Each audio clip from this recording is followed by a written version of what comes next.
Rose Smith, 42, took a deep breath in front of the imposing office building on Fifth Avenue. Her arms trembled under the weight of the 7-year-old boy she was carrying on her back, but it wasn't just the physical effort that made her shudder. It was the feeling that her life was about to change forever. "Aunt Rose, I'm okay, you can put me down," murmured Michael, the boy with brown hair and big eyes who clung to her neck like a frightened koala. "Hold on, sweetheart. We're almost there," replied Rose, adjusting the boy's backpack hanging from her left arm while firmly holding his legs with her right. "Your dad needs to know what happened at home." The doorman, a middle-aged black man dressed in a pristine uniform, looked at her with a mix of shock and concern as she approached the main entrance. Rose recognized that look. It was the same one she had received for the past 3 years since she started working as a cleaner in the penthouse of businessman Edward Johnson. "Ms. Rose, what happened? Is the boy hurt?" asked Mr. Adams, stepping away from the reception desk to approach them. "No, Mr. Adams, but I need to speak with Dr. Edward urgently. It's important," she said, unable to hide the tension in her voice. Michael lifted his head from Rose's shoulder and waved shyly at the doorman. His eyes were red, as if he had been crying. But there was something more there, a look of someone carrying a burden too heavy for his age. "The elevator is broken again, Ms. Rose. You'll have to take the stairs," Mr. Adams informed, pointing to the side door that led to the emergency staircase. Rose closed her eyes for a moment, mentally calculating what awaited her. 15 floors, step by step, with a boy on her back. But there was no alternative. When she left home that morning in Brooklyn, her only certainty was that she needed to bring Michael to his dad, no matter the cost. "Let's go, my prince," she whispered in the boy's ear, adjusting him better on her back before pushing open the staircase door. The first floor was easy. On the second, Rose could already feel the first drops of sweat trickling down her forehead. On the third, Michael asked if she wanted to rest, and she lied, saying she was fine. On the 5th floor, a woman in high heels who was rushing down stopped when she saw them. "Ma'am, do you need help? Should I call someone?" the woman offered, clearly shocked by the scene. "Thank you, dear, but I'm fine. I just need to get to the 15th floor, Rose replied, forcing a smile. The woman hesitated, looking back and forth between Rose and Michael, who now had his face buried in her shoulder, pretending to sleep. There was something about this situation that didn't fit the usual pattern of emergencies. On the 8th floor, Rose needed to stop. She leaned against the cold concrete wall, feeling her heart race. Michael slid off her back and stood beside her, holding her hand tightly. "Aunt Rose, you're tired. We can go back home and call Dad," suggested the boy, his voice laden with a concern that shouldn't exist in a 7-year-old. "No, Michael, your dad needs to know what your mother did this morning. He needs to understand what's happening with you," said Rose, squatting down to the boy's level and holding his face in her hands. "Do you trust Aunt Rose?" Michael nodded vigorously, his big eyes reflecting a mix of fear and determination. "Then let's keep going. But now you need to walk beside me, okay? Aunt Rose is more tired than she thought." They climbed the remaining 7 floors side by side, Michael insisting on carrying his own backpack and holding Rose's hand tightly. She watched the boy climb each step with determination, remembering how he had arrived at her home that morning, still in his pajamas and barefoot, knocking on the door at 6 in the morning. When they finally reached the 15th floor, Rose stopped in front of the glass door with the words "Johnson Realty" in golden letters. Through the glass, she could see the elegant reception area, with leather sofas and a marble coffee table where architecture magazines were perfectly organized. "Ready, sweetheart?" she asked, smoothing Michael's messy hair and trying to tidy up her own appearance. "Ready, Aunt Rose. Thank you for bringing me here." "You're the bravest person I know," replied Michael, hugging her waist tightly. Rose felt her eyes welling up. In 3 years of taking care of that family, she had witnessed many things that troubled her, but she never imagined she would reach the point of having to take such drastic action. She took a deep breath, squared her shoulders, and pushed open the entrance door. The receptionist, a young blonde woman in her 20s, looked up from her computer screen and was taken aback to see Rose and Michael entering the office. The contrast was striking. She, in her simple uniform and worn-out sneakers, sweaty after climbing 15 floors, and the surrounding environment with its understated luxury and cold air conditioning. "Good morning. I need to speak with Dr. Edward. It's urgent," said Rose, trying to control her still breathless breathing. "But do you have an appointment?" "Mr. Johnson is in a meeting and—" the receptionist began, clearly confused by the situation. "Dear, I don't have an appointment, but I'm Rose Smith. I've been taking care of his home for 3 years, and this is Michael, his son, and I wouldn't have climbed 15 floors of stairs with this boy on my back if it weren't serious. If it weren't an emergency." The firmness in Rose's voice and Michael's presence seemed to convince the young woman. She picked up the phone and dialed an extension, speaking softly for a few seconds before hanging up. "Mr. Johnson will see you. In 5 minutes, you can sit over there," she said, pointing to the sofas in the reception area. Rose and Michael sat side by side on the leather sofa, which still held the scent of newness. The silence was broken only by the muffled sounds of voices coming from the conference room and the ticking of the wall clock. Rose held Michael's small hand, feeling the boy's rapid pulse through his cold fingers. "Aunt Rose, is Dad going to be mad at me?" Michael whispered. "No, my dear. Your dad will understand. He just needs to know the truth about what's happening at your home, about how you feel, about what you saw this morning." At that moment, the conference room door opened, and Edward Johnson appeared, still speaking on the phone. Tall, with neatly cut grey hair and wearing a suit that cost more than Rose earned in 3 months, he stopped abruptly upon seeing his son sitting in the reception of his office at a time when he should be at school. His eyes quickly moved from Michael to Rose, and she could see the exact moment when the reality of the situation began to form in his mind.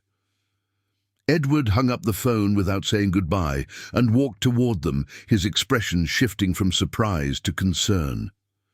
"Michael, Rose, what are you doing here? Did something happen?" The moment of truth had arrived.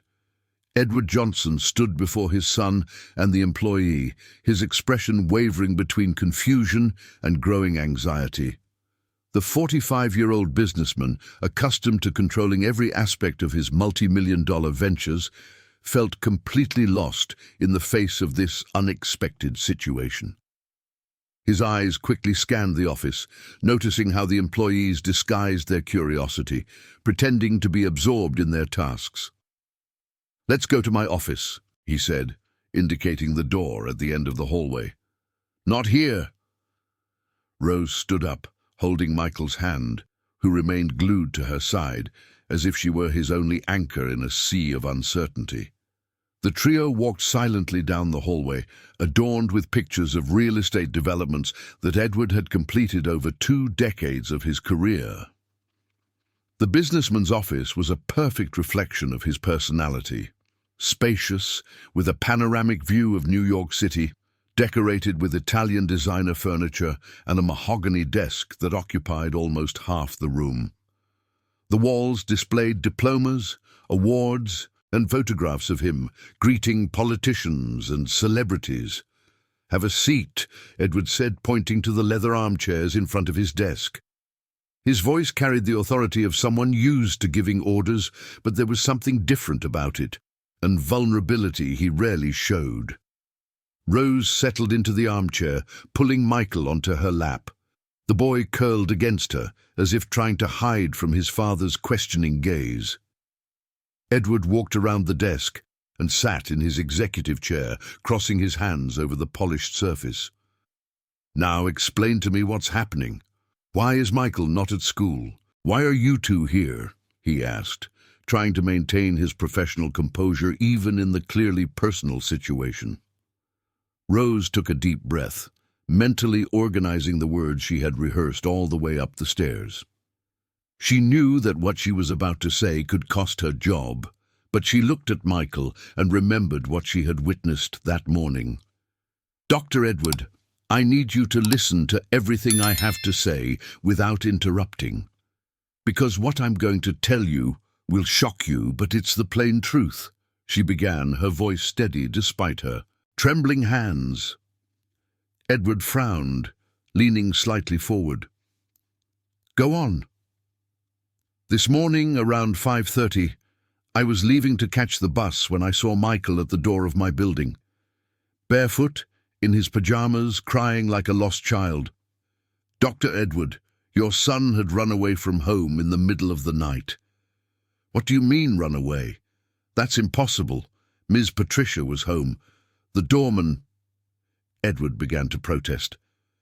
"Sir, you promised you would listen to me," Rose interrupted, her voice taking on a firmer tone. "Michael told me he woke up to your wife shouting on the phone. She was upset, talking about money, about debts. When he went down to the kitchen to ask for a glass of water, he saw her taking money from your wallet." Edward turned pale. "Patricia wouldn't do that. She has her own account, her cards." "Dad," Michael finally spoke, his voice small but clear. "Mom was crying and saying bad things on the phone. She said she was going to take your money because you would never find out. And when she saw me, she got really mad." "What did she do, son?" Edward asked, his voice coming out, lower than he intended. Michael looked at Rose, who nodded encouragingly. She pushed me and said I was a brat who only messed up her life. She said I should have been born into Aunt Rose's family because there I would be happier." The silence that followed was deafening. Edward ran his hand through his hair, a gesture that Rose had learned to recognize as a sign that he was under extreme pressure. "Dr. Edward, it's not just that," Rose continued. "Your son told me this isn't the first time. For months, Miss Patricia has been treating him poorly. When you're not home, she calls him a burden, says her life was better before he was born." "That can't be true," Edward murmured, but his conviction was visibly shaken. "Dad, it is true," Michael said, climbing down from Rose's lap and walking over to his father's chair. "That's why I always stay in my room when you travel. That's why I get sick when you leave. I'm scared of Mum." Edward picked up his son, something that Rose rarely witnessed. The businessman always kept a respectful distance from the boy, as if he didn't quite know how to show affection. "Michael, why have you never told me this?" he asked, his voice choked. "Because you're never home, Dad, and when you are, Mum pretends everything is fine. She's different when you're around." Rose watched the scene with a heavy heart. In 3 years of working for that family, she had witnessed the growing distance between Edward and his son, always justified by excessive work. She had also seen signs that something was wrong with Patricia, the medications that increased every month, the whispered phone calls, the episodes of irritation that the employer tried to hide. "Dr. Edward," said Rose, "I know it's not my place to speak, but someone needs to protect that boy. This morning, when he showed up at my door, I knew I couldn't stay silent anymore. Michael is a sweet, intelligent, caring child, but he's suffering in his own home." Edward hugged his son tighter, as if finally understanding the gravity of the situation. "Rose, I didn't know any of this. How did I not notice?" "Because you live in the office, Doctor. You leave home before Michael wakes up and come back when he's already asleep. His routine is with me during the week and with the nanny on weekends when you travel." The reality of those words hit Edward like a punch to the stomach. He prided himself on being a provider, ensuring that his son had the best education, the best medical care, the best opportunities. But he had failed at the most basic, being present. Michael said Edward, pulling his son just enough to look into his eyes. "Do you feel safer with Rose than with me?" Michael hesitated, clearly afraid of hurting his father. Rose held her breath. "Dad, Aunt Rose knows me. She knows I don't like loud noises, that I'm scared of sleeping in the dark, that I like to eat toast with butter for breakfast. She remembers the things I say." Each word was like a painful confession of Edward's failures as a father. He had built a real estate empire, but he didn't know his own son's basic fears. "And what do you want, Michael? What do you need to feel safe?" Edward asked, his voice choked with emotion. Michael looked at Rose before answering. "I want Aunt Rose to always be with me. I want you to come home for dinner at least twice a week. And I want Mom to stop being mad at me." Edward stood up, carrying Michael in his arms, and walked to the window that overlooked the city. Down below, New York City buzzed with its millions of inhabitants chasing their dreams and ambitions. He had always considered himself a winner in that urban jungle, but now he realized he had lost the most important thing. "Rose," he said, still facing away, "thank you for bringing my son here. Thank you for taking care of him when I failed, and thank you for having the courage to open my eyes." Rose felt an immense relief, but she knew that this conversation was just the beginning. "Dr. Edward, you need to talk to Miss Patricia. You need to find out what's going on with her. And you need to decide what's more important, work or your family." Edward turned around, still holding Michael. "You're right, and I'm going to do that today. But first, I need to know, would you accept a different job proposal?" Rose looked at him, surprised. "What do you mean, Doctor?" "I want you to become the official caregiver for Michael, not just a housekeeper, who also takes care of him, but someone dedicated exclusively to my son's well-being, with a salary commensurate with that responsibility." It was the first time in years that Rose saw a light at the end of the tunnel, but before answering, she looked at Michael, who was smiling for the first time since arriving at the office. "I accept, Dr. Edward, but with one condition." "What?" "You will truly be present in his life, because no matter how well I take care of Michael, he needs his father." Edward nodded, finally understanding that being a father went far beyond paying bills and ensuring material comfort. Now he needed to face the reality of his marriage and discover who Patricia really was when he wasn't looking. Edward's black BMW glided silently through the streets of Central Park towards the luxury condominium where he lived. In the back seat, Michael slept against Rose's shoulder, finally relaxed after the tension of the morning. The silence inside the car was heavy, broken only by the muffled sound of New York traffic and Edward's racing thoughts about the conversation he would have with Patricia.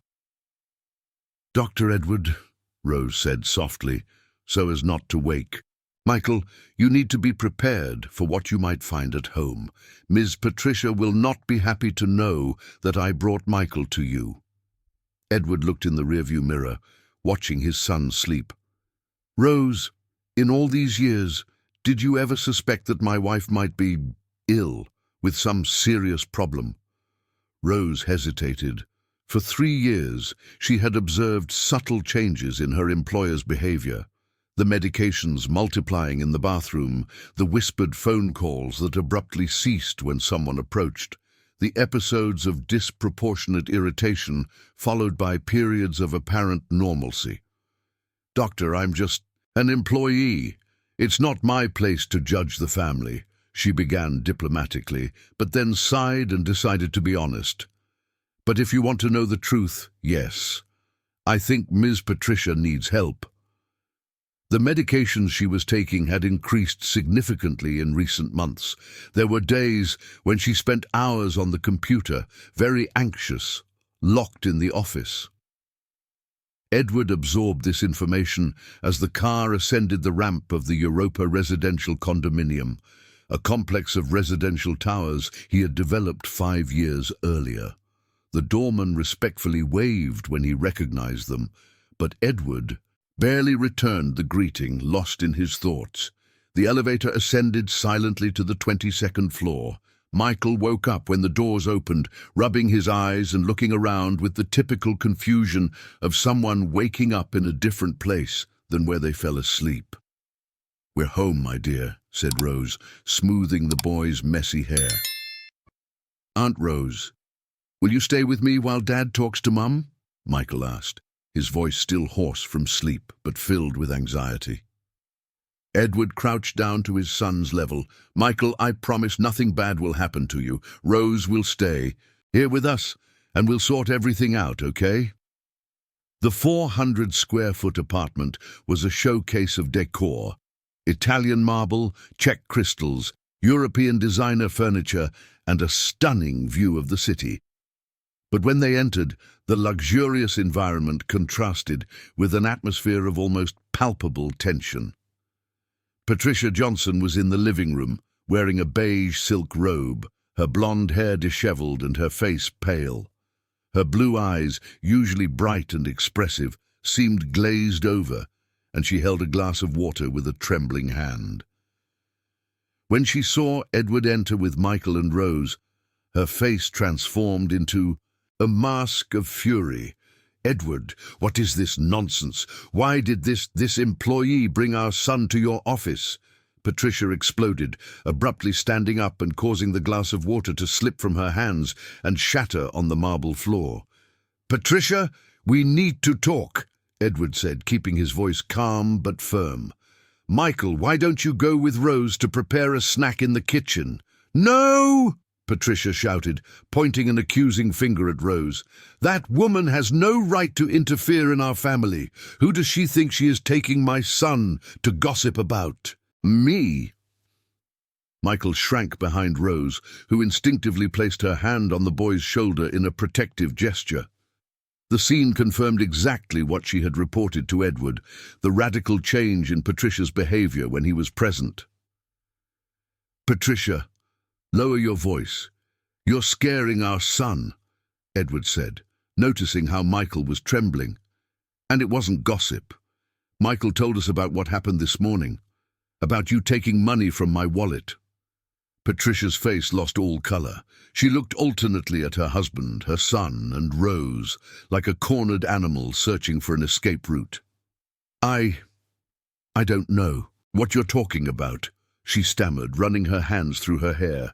"Michael is a child. Children make up stories." "Mummy, I saw you taking Daddy's money," Michael said, his voice small but clear, "and you said I was a little pest." Patricia fell silent for a long moment, staring at her son. Then, unexpectedly, she began to cry. Not a delicate tear, but deep sobs that made her whole body tremble. I didn't want it to come to this," she murmured between sobs, "but I couldn't stop. I couldn't." Edward approached his wife, confused. "Stop! What, Patricia? What are you talking about?" "The online gaming," she whispered, as if the words were poison. "I started 2 years ago when you began traveling more. It was just to pass the time, but then it became something else. I lost a lot of money, Edward, much more than you can imagine."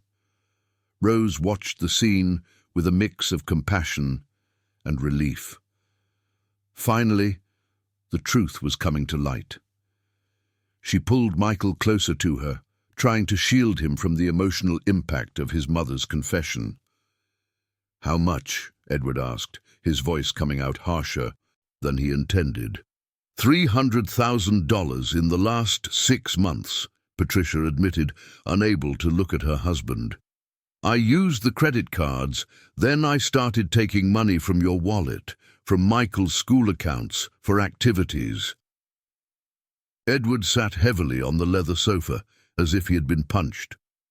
$300,000 represented more than 3 years of Rose's salary, and Patricia had thrown it all away on online gambling sites. "Why didn't you tell me? Why didn't you ask for help?" he asked, genuinely confused. "Because I was ashamed. Because every time I tried to..." "Stop! You traveled again, and I was left alone in this huge apartment, with nothing to do but take care of a child who constantly reminds me how I failed as a mother." The last sentence hit Michael like a slap. The boy began to cry, and Rose immediately hugged him, whispering words of comfort in his ear. "Patricia, how can you say that about your own son?" Edward stood up, his voice laden with indignation. "Because it's the truth," she exploded again. "I never wanted to be a mother, Edward. You wanted a child, not me. And now look what our family has become. You work all the time. I'm a gaming addict, and our son prefers the nanny to us." The silence that followed was broken only by Michael's muffled sobs in Rose's lap. The nanny felt her heart breaking as she watched that family shatter before her eyes, but she knew that this implosion was necessary for healing to begin.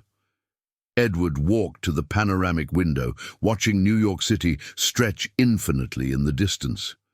For years, he had built his identity as a successful man, a respected businessman, husband to a beautiful woman, father to an intelligent son.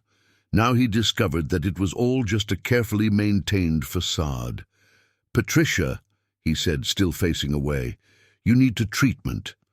Gaming addiction is a disease, and you won't be able to cure yourself alone. Are you going to admit me?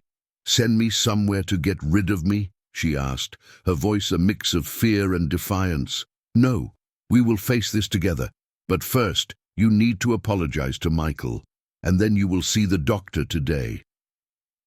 Patricia looked at her son, who was still hugging Rose, and for the first time in years, she truly saw him, a scared, confused 7-year-old boy who just wanted to feel loved by his parents. "Michael," she said, slowly approaching, "Mom is sick. It's no excuse for how I treated you, but Mom is going to take care of herself. Can you forgive me?" Michael hesitated, looking at Rose, who nodded encouragingly. Then he got down from her lap and walked over to his mother, hugging her legs. "I forgive you, Mom, but you promise you will get better." Patricia knelt down and hugged her son, crying in a way she hadn't in years. "I promise, my love, I promise I will get better." Edward watched the scene with mixed emotions. There was anger, disappointment, but also a strange relief. They finally knew what the problem was. Now they could start to fix it. "Rose," he said, "will you stay here today? I think we all need to talk a lot." Rose looked at Michael, then at Patricia kneeling on the floor hugging her son, and finally at Edward. "I will, Dr. Edward, but tomorrow I want you to find a psychologist specialized in addictions and a family therapist. This family needs professional help." It was the beginning of a long, healing journey, but for the first time in years, everyone was willing to walk the path together. 3 weeks had passed since Patricia's confession, and the Johnson family's routine had changed drastically. Edward had cancelled 2 international trips and was coming home at 6 in the evening religiously. Patricia had started treatment with a psychiatrist specializing in behavioral addictions and attended support meetings 3 times a week. Michael, in turn, seemed like a different child, more communicative, less anxious, and for the first time in years, truly happy at home. Rose was in the kitchen preparing dinner when she heard laughter coming from the living room, a sound that had become rare in that apartment. She peeked through the door and saw Edward and Michael assembling a 1,000-piece puzzle on the coffee table, while Patricia read a book on the nearby leather sofa, occasionally joining the conversation. "Aunt Rose," Michael called when he saw her, "come see! Dad and I have almost finished the edge of the castle." Edward looked up and smiled at Rose, a genuine smile she had rarely witnessed before. "Rose, don't you want to join us? Dinner can wait a little longer." "Thank you, Dr. Edward, but I prefer to finish here in the kitchen," she replied, returning to the stove. Despite the improvement in the family environment, Rose still maintained a certain professional distance, especially in Patricia's presence. Later, While washing the dinner dishes, Rose felt strangely nostalgic. For the first time in 3 years, she felt like she was truly part of something bigger than just a job. Michael had become like a second son to her, and seeing the family reconnect filled her with deep satisfaction. Her daydream was interrupted by her cell phone ringing. It was Carla, her 17-year-old daughter. "Mom, can you come home earlier today? I need to talk to you about something important," Carla said, her voice carrying barely contained excitement. "Is something wrong, my dear? Are you okay?" Rose asked, worried. "I'm great, Mom. It's about college. Something amazing happened, but I want to tell you in person." Rose looked at the clock. It was 8:30 in the evening. She would usually leave at 10 after putting Michael to bed, but maybe she could leave a little earlier. "Dr. Edward," she called, entering the room where the family was still gathered. "Can I leave a little earlier today? My daughter wants to talk to me about something important." "Of course, Rose. By the way, how long has it been since I last saw Carla? She must be almost graduating from high school, right?" Edward asked, genuinely interested. "Yes, sir. She graduates in December and has already passed the college entrance exam for medicine at Harvard," Rose replied with evident pride. "Medicine at Harvard?" Patricia exclaimed, looking up from her book. "Wow, what an achievement! And you never told us this." Rose hesitated. For years, she had kept her personal life separate from the Johnson family, especially because she knew that Carla's academic success painfully contrasted with Michael's struggles at school. "It's just that I didn't think it was important for the family to know," she said diplomatically. "How is it not important?" Edward insisted. "Medicine at Harvard is one of the hardest achievements in the country. How did she manage?" "Carla has always been very dedicated to her studies. Since she was little, she said she wanted to be a doctor to help people. I worked 3 jobs for years to pay for her prep course, and she studied at night after I got home from work." Michael, who had stopped playing with the puzzle to listen to the conversation, approached Rose. "Aunt Rose, is your daughter going to be a doctor, just like the doctor who takes care of me?" "That's right, sweetheart. She will take care of sick children, just like you when you have a cold." Edward and Patricia exchanged a meaningful glance. They were both thinking the same thing. For 3 years, Rose had quietly worked in their home, raising a daughter who had managed to get into the most competitive college in the country, while they could barely keep Michael happy at home. "Rose," Edward said, "I would like to get to know your daughter better. How about bringing her over for dinner this weekend? I want to congratulate her in person." Rose was surprised. In 3 years of work, she had never mixed her personal life with the Johnson family. "Dr. Edward, you don't have to—" "Don't worry. It's not a bother. It's genuine interest. You have taken care of my son with such love all these years. It's only fair that I get to know your family too."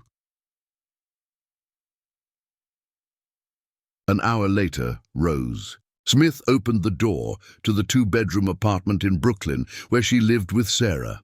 The apartment was simple but cozy. Basic furniture, but everything was clean and organized. The walls were decorated with family photographs and certificates of achievement that Sarah had received throughout her school years. "Mom!" Sarah ran to hug Rose as soon as she entered. At 17, Sarah was a younger version of her mother, the same determination in her eyes, the same warm smile, the same proud posture. But there was something different about her that night, an excitement that made her eyes shine. "What happened, my dear? You look radiant." Sarah pulled her mother to the living room sofa, holding her hands with both of hers. "Mom, I received a call today from the coordination of the medicine program at Harvard. They offered me a full scholarship to participate in an exchange program in France." Rose was speechless. "What do you mean, Sarah? An exchange program?" "It's a program for the top 10 students who passed the college entrance exam this year. 6 months of study at Sorbonne University in Paris, with everything paid. Flight, accommodation, meals. It's a once-in-a-lifetime opportunity, Mum. Rose felt a mix of overwhelming pride and absolute panic. Pride that her daughter had been selected among thousands of candidates, and panic at the thought that Sarah would be on the other side of the world for 6 months. When would this be? She asked, trying to process the information. The program starts in March next year. I would have to travel in February to get settled. Rose was silent for a few moments, observing her daughter's excited face. Sarah had sacrificed her teenage years to focus on her studies, always dreaming of becoming a doctor and, as she said, changing the world one person at a time. As a mother, Rose knew she couldn't deny this opportunity to her daughter, but as a woman, she felt a terrifying emptiness at the thought of being alone for the first time in 17 years. It's an incredible opportunity, my dear. You deserve this and so much more, she finally said, hugging Sarah tightly. Mom, I know it's hard for you. I've never been away from home for so long, but just think, when I come back, I'll be even more prepared to be the best doctor I can be. I know, sweetheart, it's just that you are all I have. These 17 years raising you alone have been the best of my life, but you are right. It's your chance to fly. The two remained embraced for a long time, each lost in their own thoughts. Sarah thought about the adventure that awaited her, the endless possibilities opening up before her. Rose thought about how she had given everything to reach this moment, and how now she needed to find the courage to let her daughter go. Mom, Sarah said, pulling away slightly, there's one more thing. The program offers a maintenance scholarship for the student's family to help with the costs that will arise during the absence. What do you mean? They pay a monthly amount to help the family stay stable while the student is away. It's a considerable sum, Mom. You could even reduce your workload. Rose smiled through the tears that were starting to form in her eyes. Her daughter, even at the moment of her own achievement, was still thinking about taking care of her. Sarah, my dear, you don't need to worry about me. What matters is that you are going to fulfill your dream. And who knows, when you come back from France, I might have some surprises to share too. That night, mother and daughter talked late into the night, planning for the future and reminiscing about the past. Rose shared about the changes in the Johnson family, how Michael had become a happier child, and how Edward was learning to be a true father. Sarah, in turn, shared her dreams about medicine, the cases she wanted to study, and how she intended to use her education to help underprivileged communities when she returned to the US, when they finally went to sleep. Both knew their lives were about to change drastically, but for the first time in years, change did not mean fear.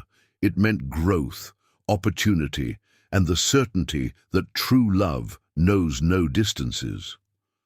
The month of November brought the first heavy rains of the New York summer, and with them, a discovery that would further shake the foundations of the Johnson family. Edward was in the office reviewing contracts when his phone rang. It was Rose, and her voice carried an urgency he had learned to recognize. "Dr. Edward, can you come home now? It's very important," she said, speaking softly as if trying not to be overheard. "Is something wrong with Michael? With Patricia?" he asked, already grabbing his car keys. "No, sir. Everyone is fine. But I found something you need to see, and you need to see it now, before Ms. Patricia comes back from therapy."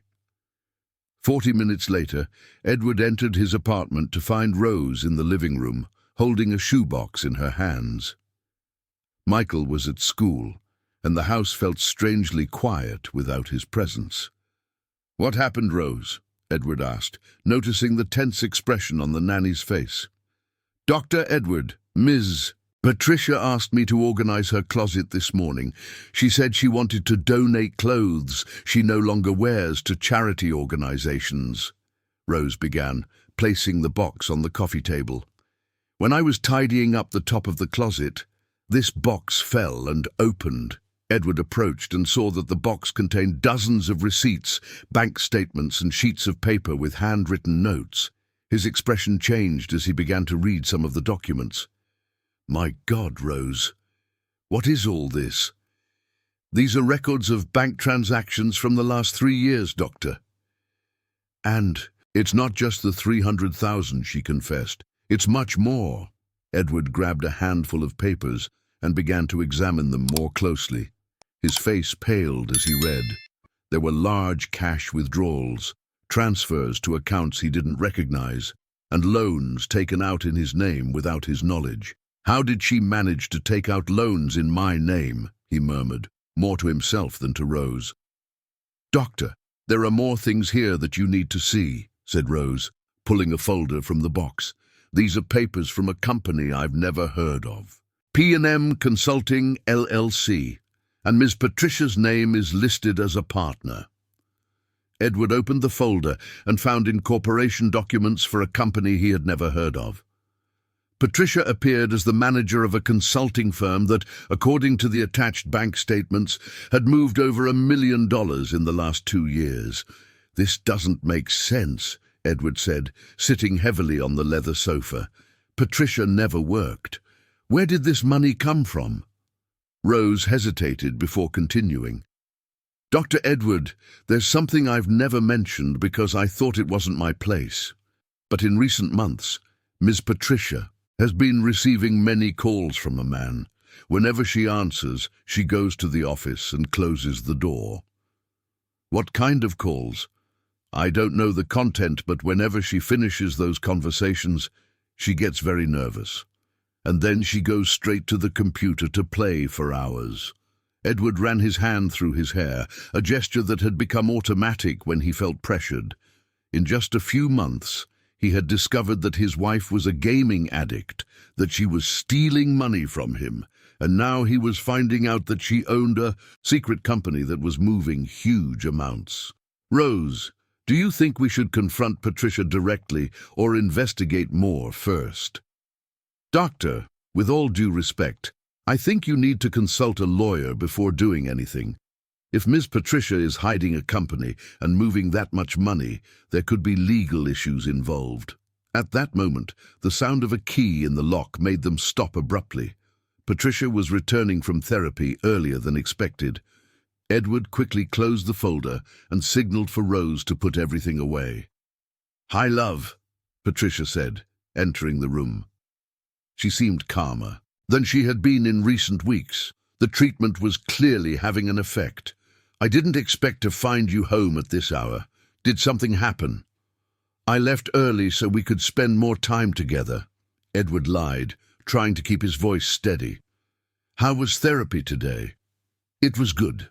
Dr. Marina says I'm making good progress.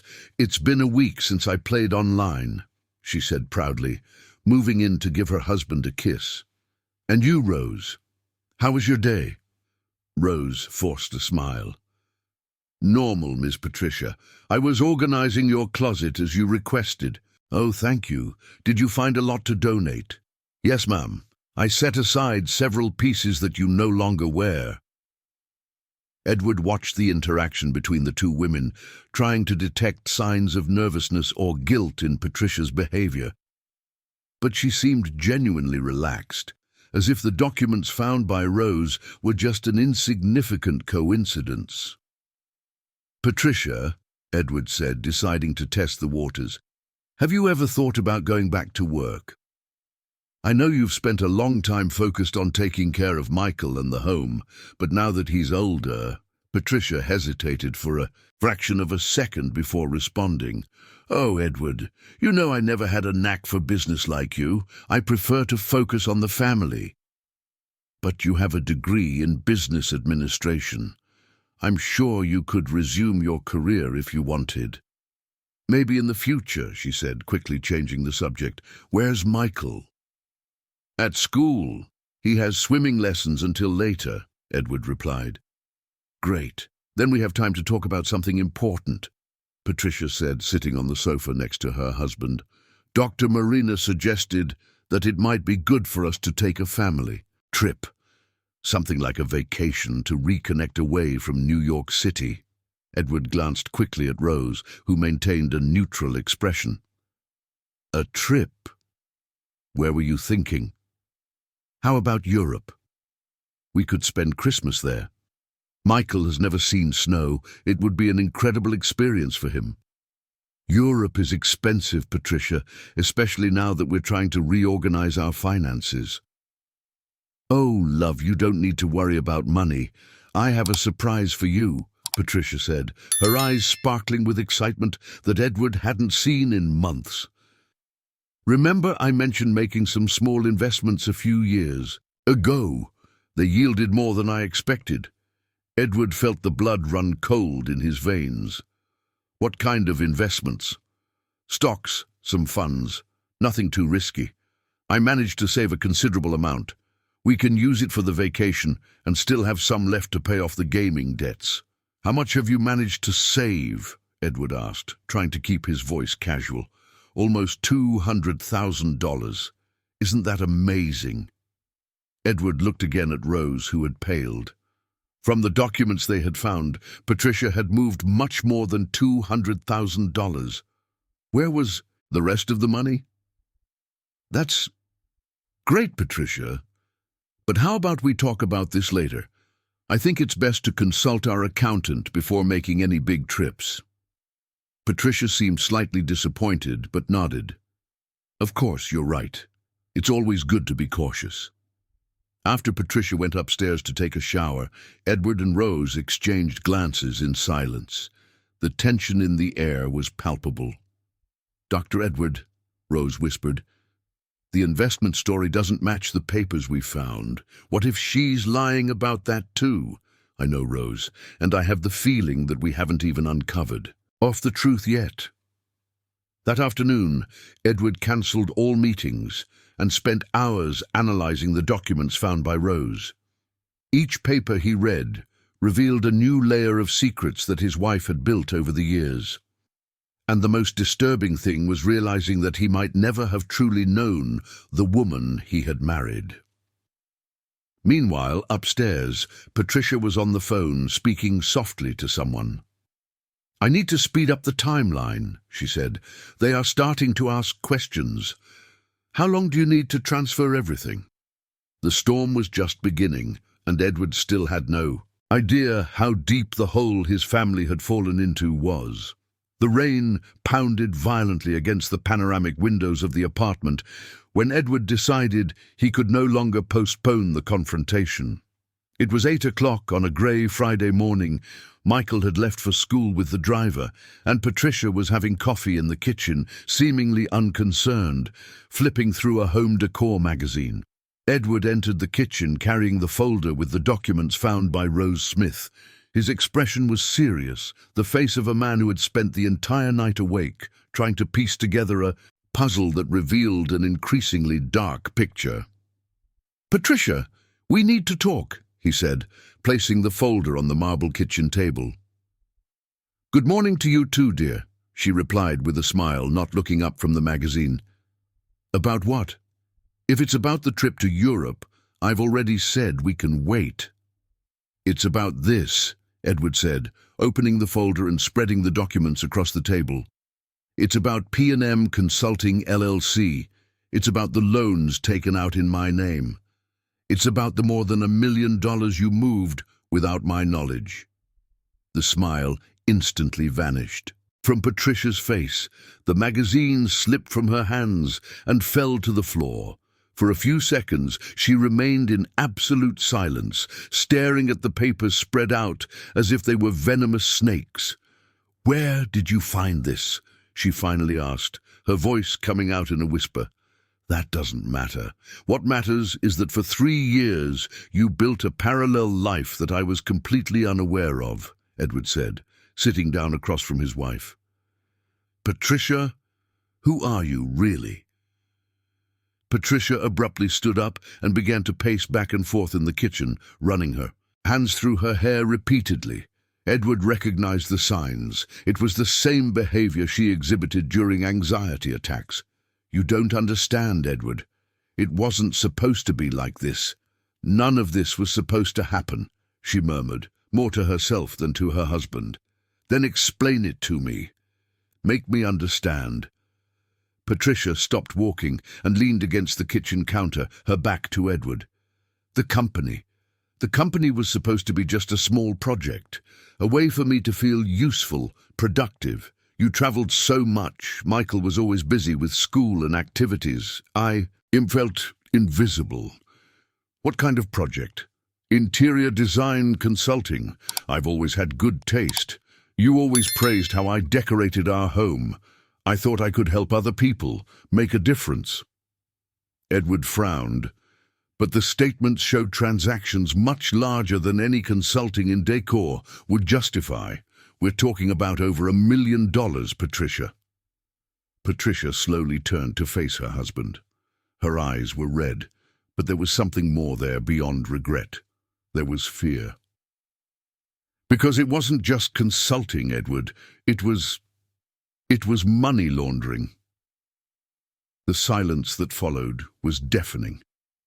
Edward felt as if the world had stopped spinning. What do you mean, money laundering? I met a man at one of the therapy meetings for gaming addiction, Ricardo Alves. He told me he could help me pay off my debts quickly. All I had to do was open a company and process some transactions. Patricia, are you telling me you got involved with criminals? I didn't know it was a crime at first, she exploded, her voice heavy with despair.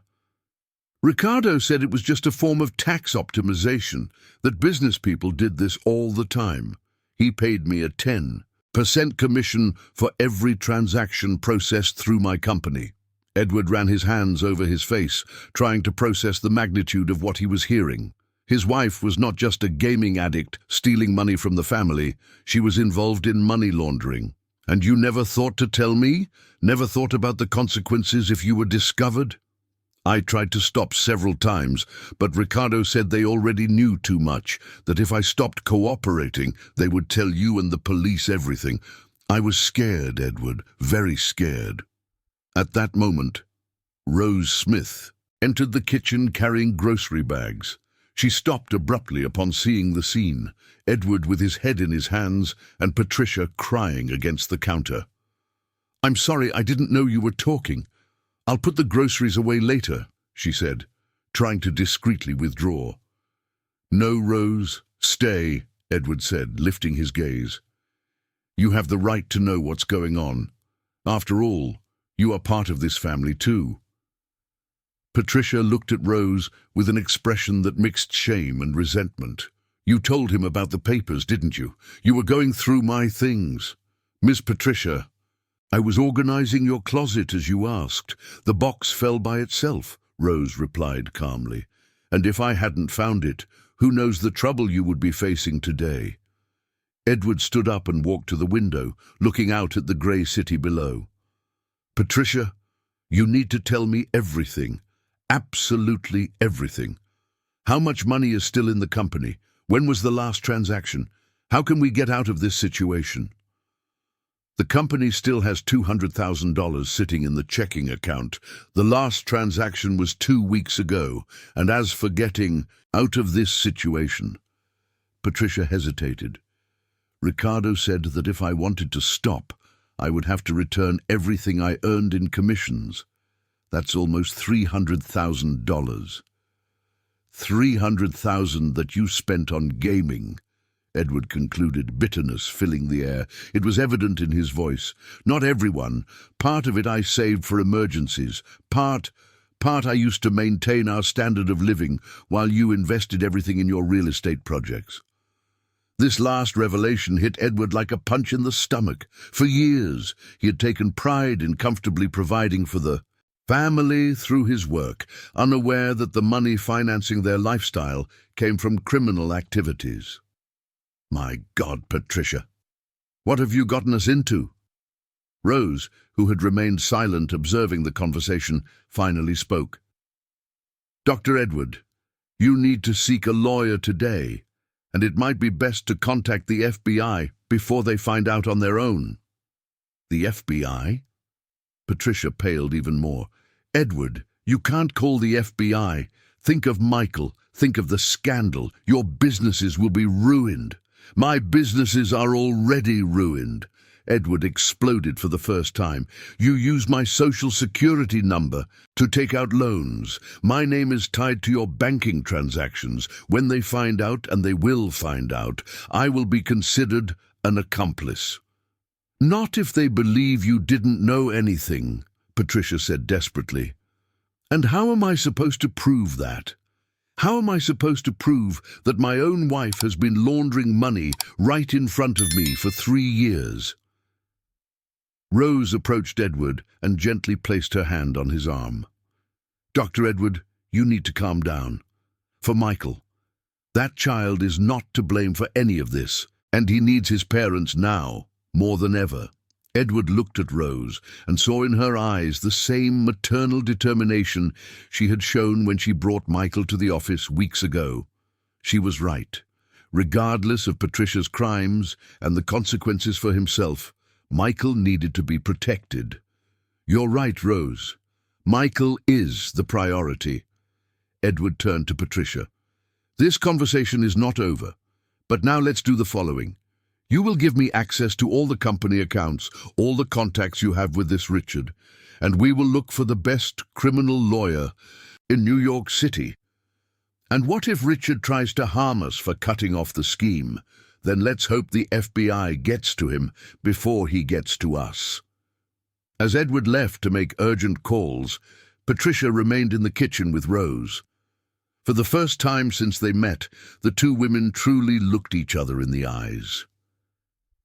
Rose, Patricia said quietly, I know you must hate me now. I put your family at risk too. Miss Patricia, I don't hate you. I feel pity. You had everything that most people dream of having, and you chose to throw it away because of addiction. And now, what will happen to us? Rose looked out the window, seeing Edward in the garden on the phone with someone, gesturing nervously. Now you will have to face the consequences. But one thing I can promise. As long as I am here, I will protect Michael from all of this, because in the end, he is the only innocent one in this whole story. The storm outside was just beginning, but inside that luxury apartment, an entire family was about to discover the true meaning of the word consequence. Dr. Michael Carter, one of the most respected criminal lawyers in New York City, watched Edward through his prescription glasses as he flipped through the documents spread across his mahogany desk. The office, located on the 20th floor of a building in the Upper East Side, exuded seriousness and competence. Through the windows, the city buzzed with its frantic routine, oblivious to the drama unfolding in that room. Edward, I'm going to be direct with you, said the lawyer, taking off his glasses and slowly cleaning the lenses. The situation is serious. Very serious. Edward sat rigidly in the leather chair, his hands crossed over his lap in an attempt to control the nervous tremor that had been plaguing him since the morning. How serious, Michael? Your wife is involved in a money laundering scheme that has moved over $3 million in the last 2 years.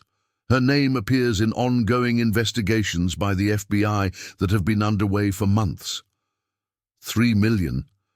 But she said it was just over 1 million, Edward murmured, feeling the world spin around him. Edward, people involved in crimes rarely tell the complete truth, even to their own husbands. And there's more. Your Social Security number appears as a guarantor on loans totaling almost $500,000. In the eyes of the law, you are an accomplice until proven otherwise. Edward ran his hand through his hair, a gesture that had become compulsive in recent weeks. And what happens now? Now you have 2 options. The first is to wait for the FBI to knock on your door, which should happen in the next few days or weeks. The second is for you to voluntarily present yourself, cooperate with the investigation, and try for a plea deal. Plea deal. You provide everything you know about the scheme, Help the FBI reach the masterminds, and in exchange, you get a lighter sentence or even acquittal. Edward remained silent for a few minutes, absorbing the weight of the words. Outside, New York City continued its chaotic dance, but inside that room, his life was being completely redefined. And my son, what happens to Michael? That's the most important question, Edward. If you are arrested, Michael will be under Patricia's custody, who may also be arrested. Do you have other relatives who could take temporary custody? Edward shook his head negatively. His parents had died years ago, and Patricia was an only child. The only family Michael truly knew was Rose. 2 hours later, Edward returned home with a weight on his chest that felt like it was crushing his lungs. The apartment was silent. Michael was still at school, and Patricia had left for another therapy session. Only Rose was there, folding clothes in the laundry room.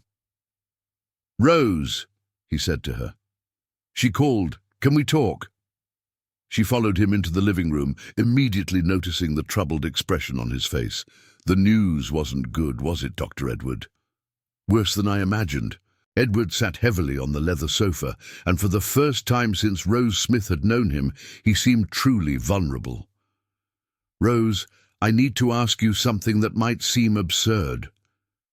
"What is it, Doctor?" "If something happens to me and Patricia, if we get arrested, would you be willing to take care of Michael, temporarily, until we sort everything out?" Rose was silent for a long moment. The question, while expected, still caught her off guard in its magnitude. "Dr. Edward, are you serious?" "Completely serious. Michael loves you as if you were family. You are the only person in the world I trust to take care of him." Edward paused, struggling against his emotions. "I know it's a lot to ask. I know you have your own life, your own daughter." "Dr. Edward," Rose gently interrupted him, "of course I would take care of Michael. That's not even a question. But are you sure it could come to that? The lawyer said it's possible, and if it happens, I want to make sure Michael will be safe and loved." At that moment, they heard the key turning in the lock. Patricia was coming back, and from the sound of her hurried footsteps in the hallway, she wasn't well. "Edward!" she shouted as she entered the room. "We have a problem, a very serious problem." "What happened now?" Edward asked, standing up. "Ricardo called me. The FBI conducted an operation this morning. They arrested several people in the scheme. He managed to escape, but he said it's only a matter of time before they come for us." Edward felt his legs weaken. "How much time?" "He doesn't know. But he said we need to be prepared for anything. He also said that if we get arrested, we can't mention his name at all. Patricia, it's too late to protect criminals. Our only chance now is to cooperate with the police." "Are you crazy? If we turn in Ricardo, our lives are worth nothing. These people don't play around, Edward." Rose watched the discussion intensify, but her attention was divided. In a few hours, Michael would return from school expecting to find his normal routine. A snack prepared by her, help with homework, maybe a chat about his day. How to explain to a 7-year-old that the world he knew was about to crumble? "Can I make a suggestion?" Rose said, interrupting the couple's argument. "Sure," Edward replied. "You need to tell Michael what's happening. He's smarter than you think. And if the police show up here without him being prepared, it could be traumatic." "Tell him what exactly? That Mommy and Daddy might go to jail?" Patricia asked sarcastically. "Tell him that you made mistakes and now you need to correct them. That you might need to be away for a while, but that he will be safe and loved." Edward looked at Rose with gratitude. Even in the midst of chaos, she was thinking first of Michael's well-being. "You're right. Let's wait for him to come home from school and talk to him together." At 5 in the afternoon, Michael entered the apartment with his backpack and still damp swimming uniform. His smile faded when he saw the three adults sitting in the living room with serious expressions. "Did something happen?" he asked, automatically moving closer to Rose. "Michael, sit here with us," Edward said, indicating the sofa. "Dad and Mom need to talk to you about some important things." Michael sat between Edward and Rose, his big eyes alternating between the adults' faces. "Are you guys going to separate?" "That's not it, my love," Patricia said, her words coming out choked. "It's just that Mommy made some mistakes that could have serious consequences." "What kind of mistakes?" Edward took a deep breath. "Michael, do you remember when we talked about the difference between right and wrong, about how some choices have consequences?" Michael nodded gravely. "Mommy made some bad decisions involving money, and now she and Dad are going to have to talk to the police to explain what happened." "Are you going to get arrested?" Michael asked, his voice small and scared. Edward and Patricia exchanged glances, unsure how to respond. It was Rose who broke the silence. "Michael, it might be that your parents have to be away for a while to sort these things out, but if that happens, you will stay with me, and I promise I will take care of you just like I always have." Michael looked at Rose, then at his parents. "For how long?" "We don't know yet, son," Edward said, hugging the boy. "But you need to know that none of this is your fault, and that Mom and Dad love you very much, even though they made bad choices." Michael was silent for a long time, processing the information. Then, surprising everyone, he said, "Aunt Rose, if my parents have to go away, can Sarah come live with us? That way we can be like a family while they're gone." Rose felt her eyes welling up. Even in the face of possibly losing his parents, Michael was thinking about forming a new family structure that included people he loved. "Of course, sweetheart. Sarah will love having a little brother." At that moment, the intercom buzzed. Everyone froze. "FBI, we have a search warrant for this apartment." It was too late for plans or preparations. The storm had arrived, and now there was nothing left but to face it. The apartment that had once been synonymous with luxury and tranquility now felt like a war zone. 5 FBI agents were methodically searching each room, collecting documents, flash drives, and anything that could serve as evidence.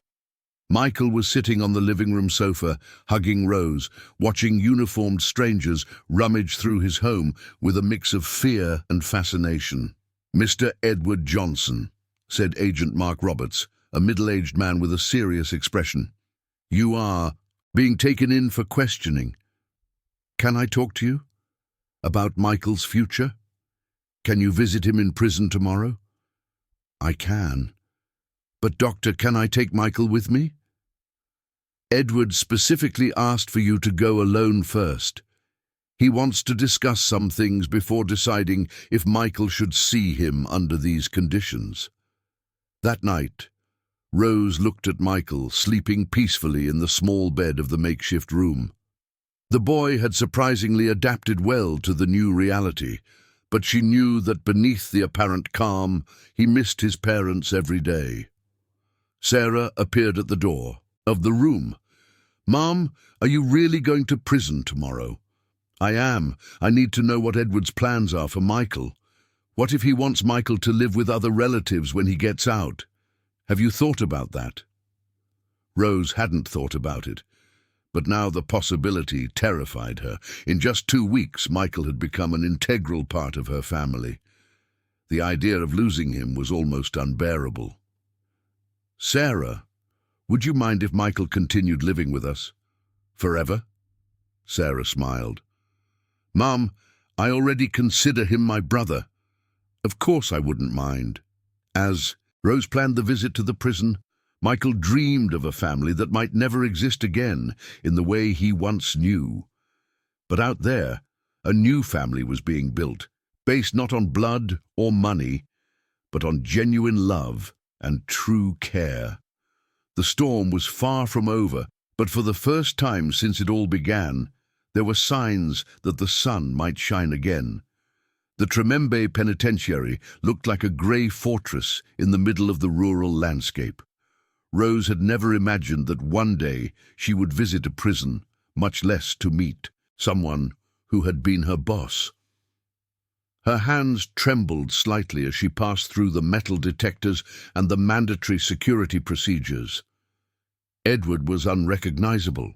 The well-dressed and confident businessman had given way to a haggard man with unshaven stubble and an orange prison uniform.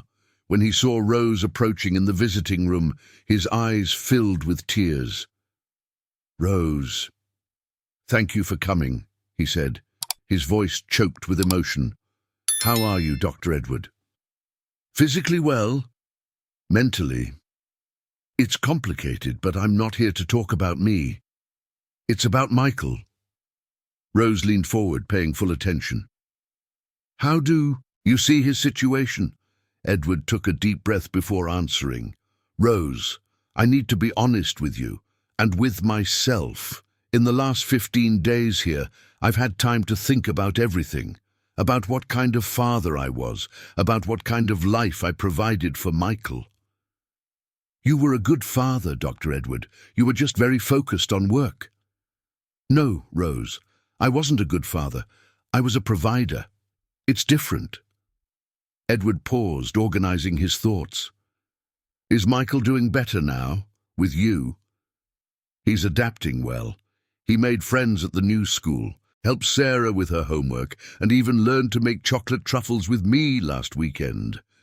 Edward smiled for the first time. Chocolate truffles. Michael always said he hated cooking, because no one ever had the patience to teach him properly. In fact, he has a knack for cooking, and for many other things that neither you nor I knew. That's what I imagined, and that's why I've made a decision." Rose felt her heart race. "What decision?" "I want to formalize your guardianship of Michael permanently." The silence that followed was heavy. Rose needed a few seconds to process what she had just heard. "Dr. Edward, are you serious?" "Completely serious. My lawyer is already preparing the documentation. When I get out of here in 6 to 8 months, I want to try to rebuild a healthy relationship with my son. But not as his legal guardian. I want to be a present father, but without the obligation to make all the decisions about his life." "And what about Ms. Patricia? Does she agree with this?" Edward sighed deeply.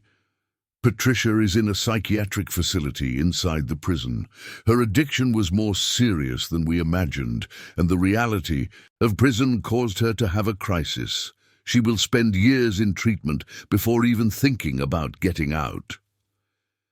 Rose felt a pang of compassion for the woman who had been her boss. Despite all the problems, Patricia was also a person who had lost control of her own life. "Dr. Edward, I accept the guardianship of Michael, but with some conditions." "What conditions?" "First, when you get out, I want you to keep regular contact with him, every other weekend at least." "I agree." "Second, I want you to help financially with his costs. I'm not talking about luxury, but education, health, those basic things." "Of course. In fact, I've already set aside a savings account in his name with a considerable amount.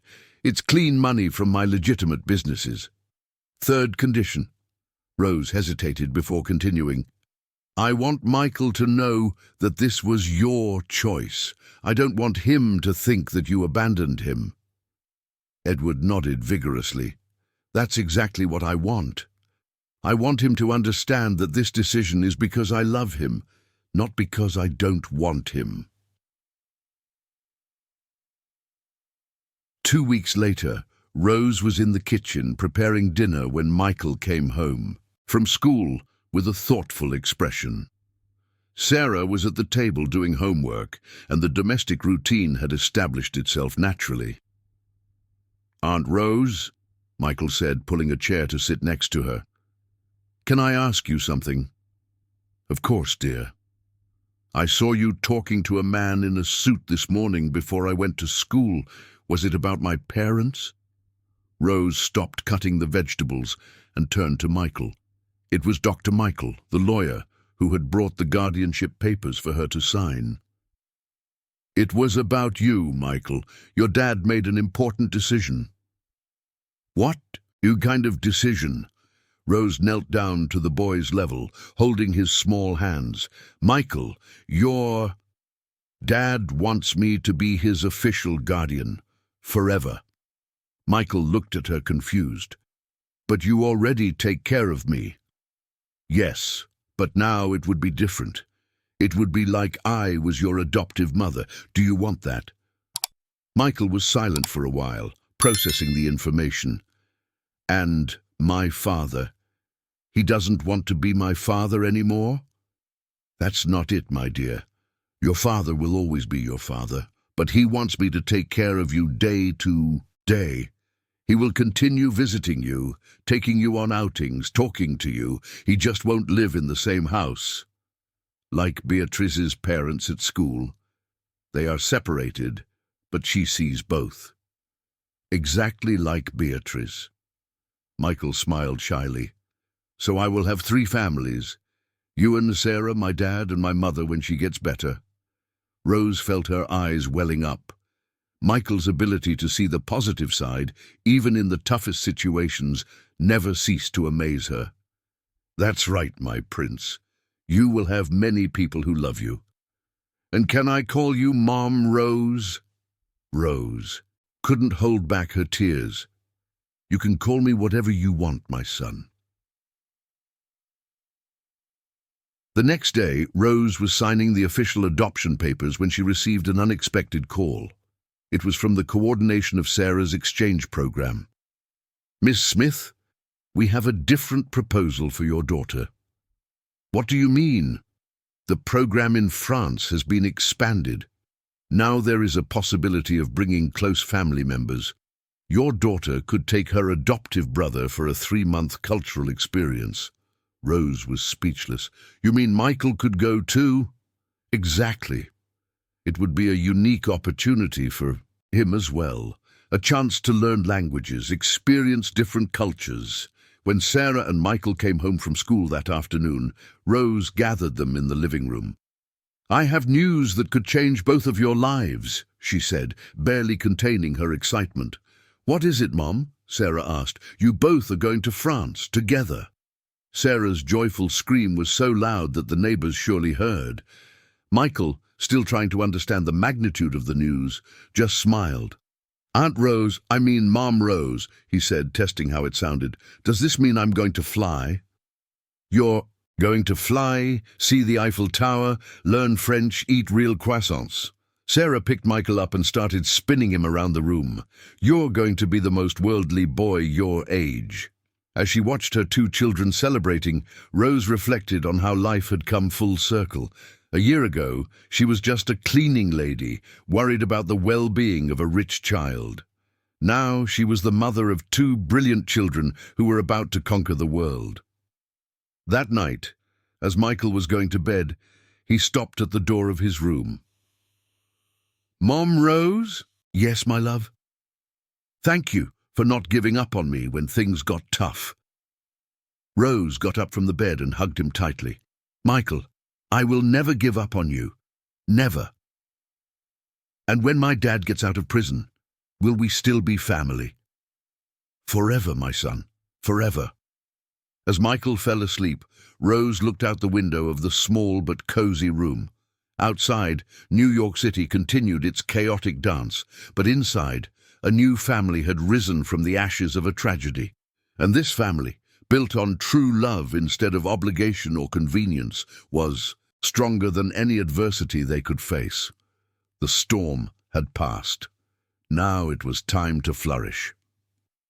December 2025, JFK International Airport. The terminal was bustling with the typical movement of Christmas Eve when Rose spotted Edward walking toward her. 6 months had passed since his release from prison, and the man approaching was a transformed version of the businessman she once knew. Thinner, completely grey hair, but there was something different in his eyes, a serenity she had never seen before. "Rose," he said, hugging her warmly. "How was the trip? Where are the kids?" "They went to get the luggage. They can't stop talking about Paris," she replied, smiling. "And you? How are things here?" "Different. Very different." Edward looked around the crowded airport.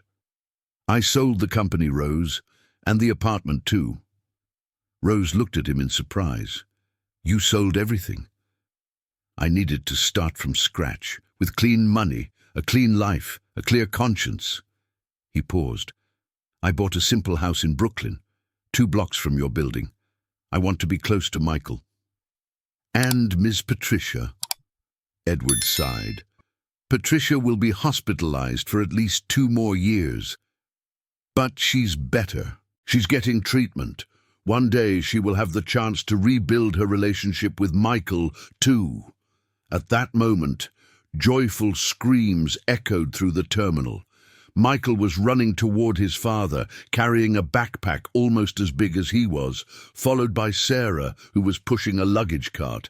"Dad, Dad! You won't believe the things I saw in Paris." Michael threw himself into Edward's arms, who lifted him off the ground, spinning him around like he used to when he was younger. "Tell me everything, champ. I want to know every detail." Sarah came up and hugged Edward too.